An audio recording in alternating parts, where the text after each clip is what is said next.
早晨啊，咁多位觀眾，好耐冇拍片俾大家睇啦。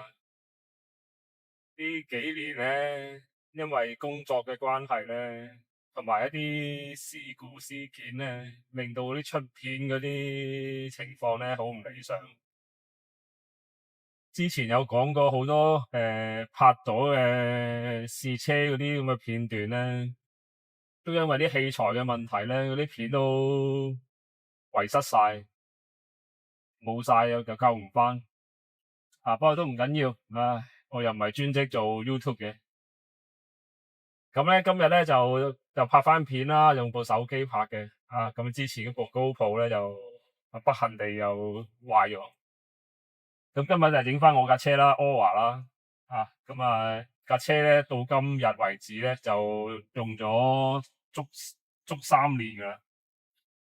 咁喺呢千幾日裏邊嚟講咧，我部車咧就行咗63,000公里啦，接近64,000公里。成部車咧就真係冇乜特別嘅嘢話要整嘅，即係好真心講。咁喺部車翻廠咧，咁其實都係做一啲軟件嘅更新啦。其實成部車都冇話一啲硬件上嘅嘢，或者喺啲電機上摩打上面嘅問題嘅。可能係我嘅好彩啦，買咗呢部車就冇乜問題啦。其實係喺車會個群組入邊咧，有個別嘅車主咧都有一啲大大小小嘅問題。so far 嚟講咧，喺香港咧就 Aura 嘅銷售咧，當然就冇其他嘅品牌咁出色啦嚇，即係好似 Tesla 啊、比亞迪啊等等等等呢啲咁嘅大牌子嘅車行，即係車行嘅數量啦。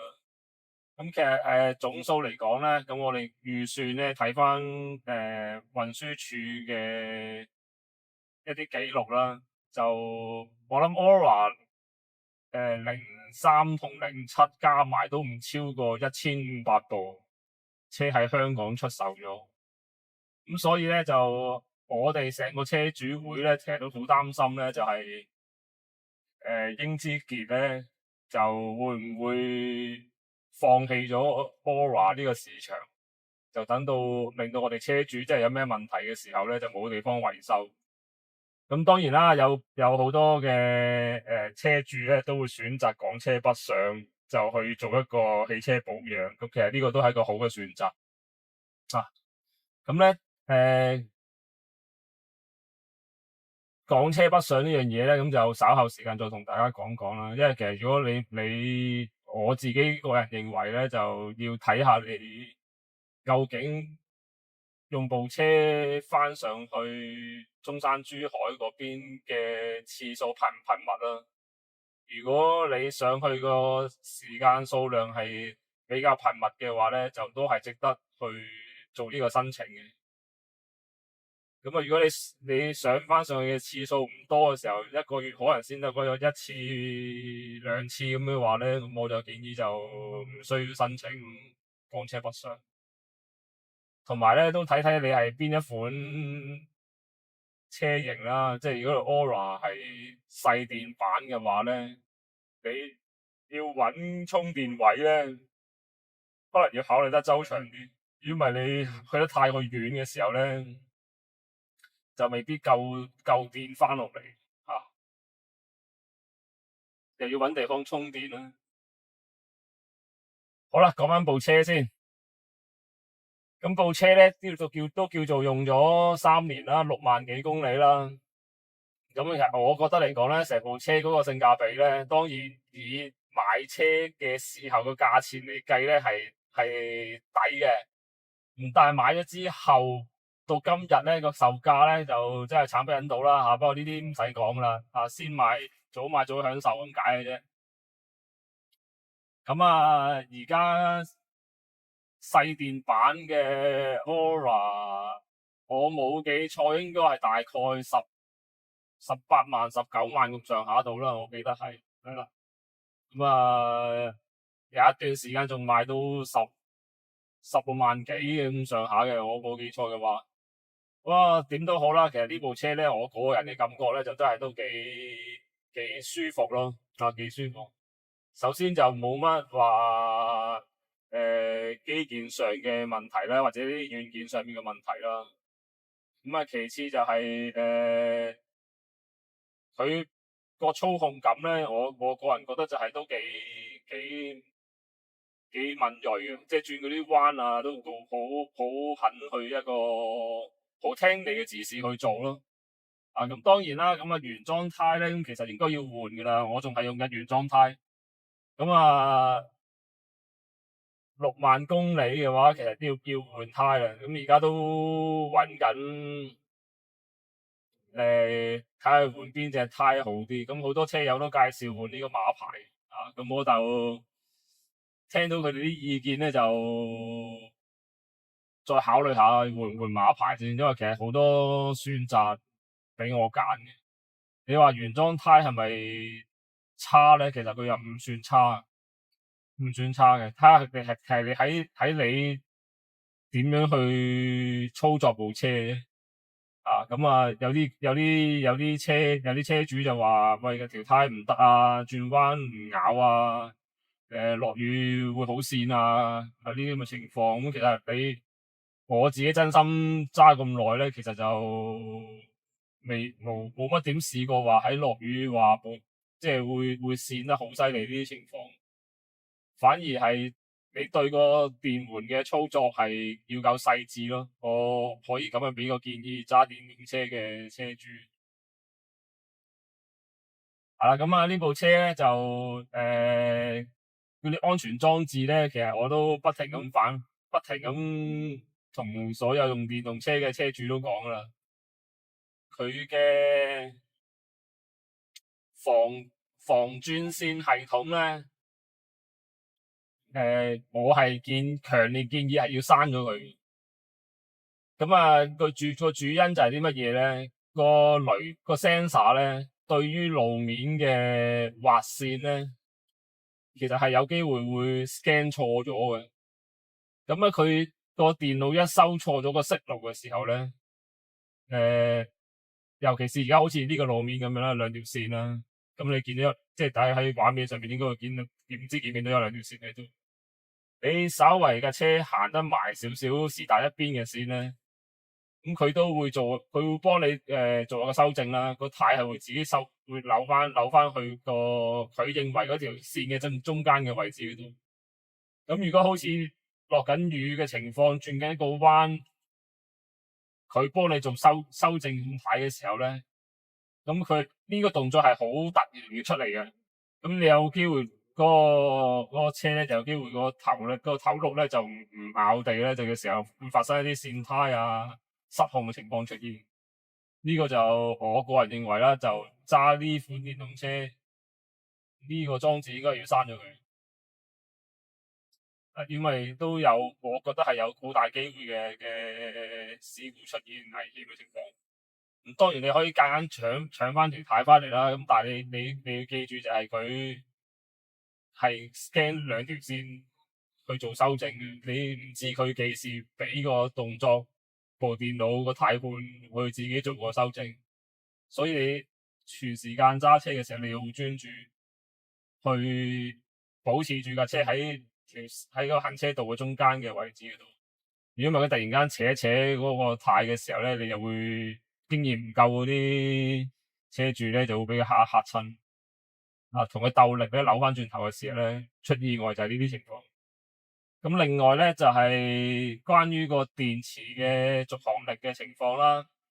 咁呢部車就細電版啦，300公里啦。咁而家咧我用咗3年啦，基本上我係每次充電都係充100%嘅，100%。咁就冇嚟到話嗰啲咩充80%留翻啲 buffer，唔好俾佢充到咁滿呢啲情況我就冇嘅。咁全部都係充100%。咁而家呢架車咧嗰個充滿電之後個顯示咧就係幾多咧？咁由我啱啱收車翻嚟嘅時候嘅307公里咧，就到而家嘅275公里啊，275公里。喺數字上咧就好似跌咗10% 嘅電量嘅，咁但係可以好實在咁話俾咁多位聽咧，部車嗰個公里數咧係好準，都算好準確嘅。同埋咧就唔會話去到剩翻30-40公里咧，就突然間話會冇晒電啊，即係完全俾唔到即係即係唔會話突然間冇電啊。有啲以前啲人話喂，啲充電車去到最後嗰30-40公里係呃人噶，咁講你唔好信佢啊，佢會突然間冇電噶咁講。但係呢部車我自己揸咁耐咧，就試過可能10次8次咁啦。去到剩翻舊電嘅10% 以下，咁就都未曾試過話冇電，突然間冇電呢啲情況。我覺得嚟講呢部車嗰個電咧，都俾人個信心都好大嘅。同埋車會入邊有啲車主咧，都曾經試過揸到差唔多得翻1% 啊，去到0% 啊，都試過，都仲有少少就盞俾你去做一個，即係俾你做咗使用啦。當然我就強烈唔建議咁做，因為對舊電個健康程度係影響得好大。咁當然啦，去到剩翻1% 啦，5% 打下咧，我印象中冇記錯就係會限速啦，限速同埋會強制閂冷氣啦，等等呢啲咁嘅動作係保持住架車可以俾你仲有行去揾翻地方叉電嘅。呢部車嚟講咧，我都俾我哋嘅信心都好大。我揸咗咁耐咧，其實去到第3個月、第4個月度咧，其實就冇咗所謂嗰啲咩行程焦慮嗰啲嘢咧。即係你見到話得翻100公里，會唔會捱唔住翻屋企叉電啊，或者翻公司叉電啊？呢啲咁嘅情況啦，咁其實而家都冇計算得好準噶啦。而家都去你即係你去出車嘅時候去邊度，預計到嗰個距離大概幾多？其實睇睇自己嗰個車嗰個可以續航嘅里數嘅時候咧，就已經都好放心。同埋而家都多咗好多地方充電啦。我呢部車其實即係我呢部 Aura 個電量又唔係大，呢部細電版我冇記錯應該係大概42、43度電啊，係咯。其實我每次充電咧，中速充電咧，2個鐘頭度咧就充滿噶，50% 去到100%，2個鐘頭都完晒。快充就更加唔使講啦，半個鐘頭至40分鐘啦，30分鐘至40分鐘度咧就充完啦，快充。咁但係咧快充咧就好多人都表示就唔好成日用快充，咁呢個我都相信嘅。咁所以我基本上嚟講咧就係以一個中速嘅充電咧為主，係啦。大概1個月裏邊咧就有1至2次咧用一個最慢速嘅充電咧，我哋叫慢充啦，13A 充電我哋叫令到架車咧就可以嗰個電咧就可以充得滿啲啦。根據呢個廠方講呢個都係一個保護電池嘅一個方法，係啦。部車嚟講咧，嗰個反應咧，咁其實同新車嘅時候咧都冇乜分別啊。嗰個電動摩打嚟講，其實個反應都好快嘅。咁部車咧就官方就話個極速係167公里啦，最快亦都上網睇到一啲片咧，就係有人試過部車係咪真係去到咁高，去到咁嘅速度啦？咁的確都係嘅，167公里。咁喺雲咁多種電動車嚟講咧，咁其實167公里咧，其實已經唔算快嘅。好多品牌比亞迪Tesla 嗰啲咁嘅車咧，嗰啲動不動都超過180噶啦，即係好隨便計。所以呢啲買車嘅就睇下大家嘅選擇係要啲乜嘢啦。其實喺香港嘅路面嚟講，你快得去邊？係啦。啱款式啊，啱嗰個內籠嘅設計舒唔舒適，咁啊你哋去睇車嘅時候咧就可以用呢啲方向去揀啦。車嘅速度咧根本就不用置疑咧，一定係快噶啦，但係快成點解啫？用唔用得着都係一個問題。咁另外部車咧，咁喺呢3年裏邊咧，咁其實都做咗一啲外觀上嘅裝置啦，即係加咗一啲包圍啊、尾翼啊嗰啲咁嘅設施落去。咁啊，整咗之後咧就變得係男性化啲啦，部車係啦。咁啊，其實我當日我記得我第一段片出嘅時候都有講過嘅，點解我唔買部頂級版嘅 GT 咧？就因為個價錢嘅問題。我呢部細電版同部 GT 咧都爭咗，當年嚟計都爭咗成10萬蚊。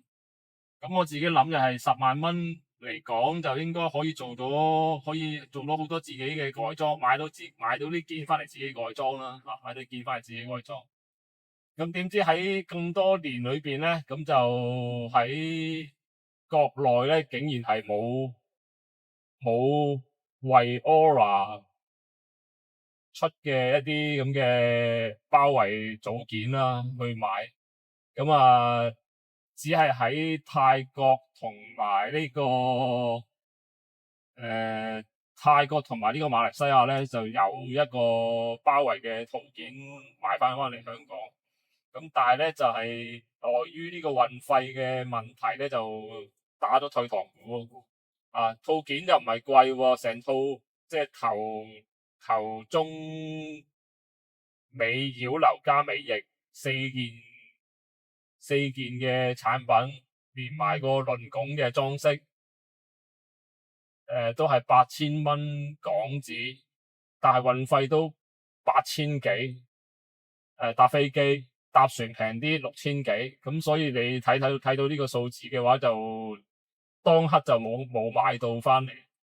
咁啊，但係喺舊年左右啦，咁就有車主咧就喺內地咧就揾到一個生產商咧就做咗一套為個 Aura 出嘅一套包圍嘅套件啦，咁就成套加埋咧就大概4000蚊左右啦嚇。頭先講嗰啲咁嘅配置啊，前中後同埋呢個尾翼啦，同埋輪拱嘅裝飾啦，啊4000蚊到，咁啊翻嚟自己整啦啊。咁啊整咗之後，又喺片頭嘅時候啊，有啲圖片可以俾大家睇到個包圍係點樣啊。咁我個人覺得就整咗之後咧，就架車變翻男士嘅樣咧，就多翻啲啦。啊，咁啊，因為喺我哋個車主嘅群組入邊咧，其實我哋都有大概三分一嘅車主咧，都係一個女士去購買嘅，係啦。咁啊，始終個樣嘅外形咧都比較可愛得意啲啦。我哋呢部車圓碌碌咁樣啊。咁當然啦，有其他嘅車主咧都好悉心去為部車去做一啲嘅改裝啦，嚇咁啊乜嘢都有嘅。咁啊，例如換車鈴啊，裝啲頭先講我喺泰國買，即係想喺泰國買嗰啲包圍翻嚟啊，咁去整啊，冇花心機去整。咁啊，有機會就再睇下可唔可以喺條片度放俾大家睇嗰啲款式，因為我哋都會喺成立咗個車會之後咧，都有幾次嘅聚會，睇下有冇機會揾到翻啲相出嚟放俾大家睇。咁啊，耗電量嚟講咧，咁就都俾個初步嘅分析俾大家啦。咁我而家因為近呢2-3個星期咧，香港嘅天氣都好熱啦，即係閒閒地都34度、35度咁嘅氣溫咧，你冇可能唔開冷氣嘅。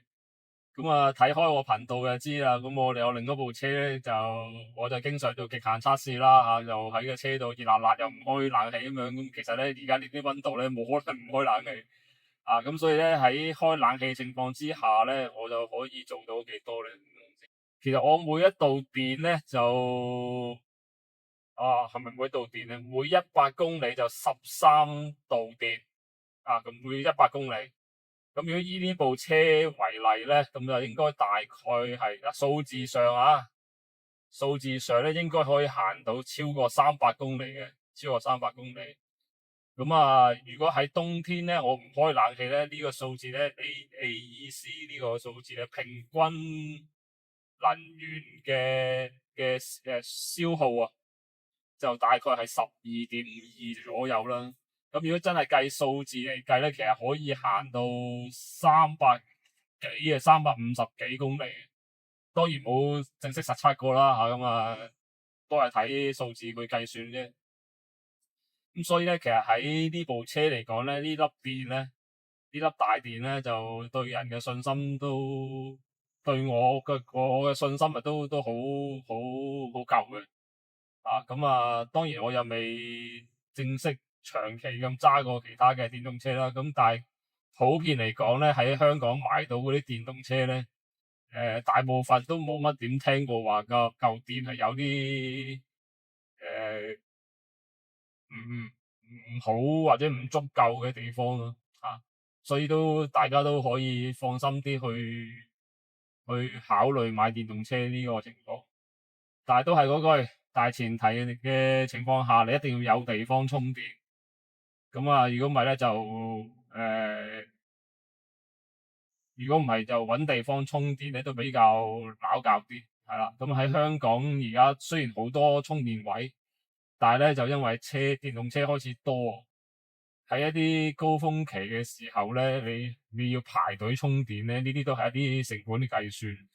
咁所以就即係咁多位觀眾睇完之後咧，都未買電動車嘅話咧，就可以將來頭先講啲嘢都去考慮一下啦。咁同埋香港冇咗個買電動車個優惠啦，咁應該係喺今年嘅3月份、4月份咧就取消咗。咁但係咧喺各個車行賣車個策略咧，都睇得到就係其實有一換一同冇一換一咧，嗰個價錢嚟講咧，就暫時睇就冇差得太多嘅。所以話咁究竟係個車行個定價係咪食埋政府所謂嘅優惠咧？咁大家自行判斷啦。我就覺得係食咗嘅。你話部車有幾貴？咁我記得我第一段片都講過啦。呢部車咧細電版喺內地好似都係幾萬蚊，即係6-7萬蚊人民幣，你換算翻嚟講都係8萬蚊港紙。當你打1倍嘅稅入嚟香港，咁都係16萬啫。你每部車賺咗個車主幾多錢咧？我買嘅時候21萬、22萬。6萬蚊一部車，咁係咪合理咧？咁我只能夠講就係以生意嘅即係我作為一個一般市民覺得梗係貴啦。咁呢啲就見仁見智啦。早買早享受咁解啫。其實我呢部車充電咧，就因為我喺工作地方充電啦。工作地方我哋嘅老闆就話每個月收我哋一個金額去充電，覺得都抵嘅。整體嚟講3年嚟計咧，我充電嘅費用咧都唔超過呢個5000蚊啦。暫時嚟講5000蚊。除咗除翻個數字，咁大家你係大概知嘅。我數出嚟啦。6萬幾公里除翻5000蚊，咁其實每公里計都係幾毫子，係1毫子啊，係咪1毫子左右啦？咁你咪去幾抵玩？同埋個油價而家都同我第一次拍片嘅時候個油價已經差天共地啦。33蚊一升油。我另外嗰部7人車入一缸油唔計優惠1500幾蚊。咁1500幾蚊轉翻電動車，咁究竟我可以揸幾耐咧？所以就大家衡量下。喺香港咧，我都好建議大家揸電動車，因為你喺香港嘅範圍唔係大，咁所以就電動車係喺香港可以普及嘅其中一個原因。好啦，咁啊，今日咧就同大家傾住咁多偈先啦，我都翻到公司啦，咁啊有機會再下一段片拍俾大家睇啦，咁睇下有啲乜嘢可以再同大家傾偈啦。咁啊，你會唔會拍新嘅嗰啲電動車嗰啲片咧？就睇下我夠唔夠，有冇時間再去做呢個拍片啦。咁因為拍片同剪片都係好嘥時間嘅一啲工作，往往都係要翻到屋企先有得做。咁啊，睇下我有冇有冇心機去做呢樣嘢，有冇時間去做呢樣嘢啊？咁啊，今日傾住咁多先啦。咁啊，下次同大家再傾個偈。咁啊，下次再見啦，拜拜。